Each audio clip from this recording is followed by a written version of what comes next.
antibiotics, but in terms of like antibiotic resistance, could you introduce the concept of antibiotic resistance and maybe talk about how, when it was first realised that... Well, in fact, right from the beginning, Fleming noticed antibiotic resistance. He saw that the bacteria were becoming resistant. Remember, when they purified penicillin, it was incredibly powerful. You could use a very small amount to cure somebody of a life-threatening disease. Nowadays, you have to use more and more. Over the years, you know, instead of using a little pinch, you now have to use a bucket load to cure somebody of a life-threatening disease, because bacteria become resistant. Now, bacteria become resistant to most things. If you expose a bacterium to a chemical, they will eventually become resistant. And they pass on this resistance, and the whole population becomes resistant. So it wasn't known at the time, but it was inevitable that penicillin resistance would develop, and it did develop. So now, and of course now we've got MRSA, methicillin resistant staph and so on.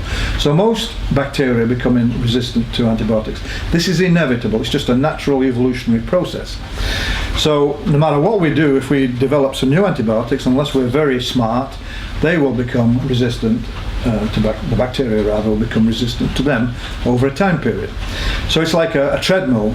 Eventually we're always going to find this. Now, of course, it can be made worse by a number of things. Overprescription. When penicillin came out, the doctors were amazed. They started throwing it around. They could cure people overnight. People are going to die tomorrow. Injection of penicillin. And it was like that's why I call it the miracle cure, because that's what it was. The doctors had never seen anything like it. Wow, they became powerful. They became, you know, gods. They could cure babies. Oh my God, you cured my baby overnight, you know, and. It was unbelievable how they could do this.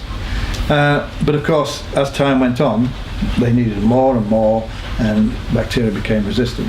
So that's where the position we are now. So basically, overprescription, I think you'll come on to what we can do about this, or what causes it.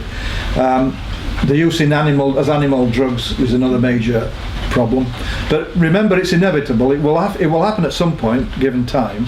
What you're trying to do is slow it down, right?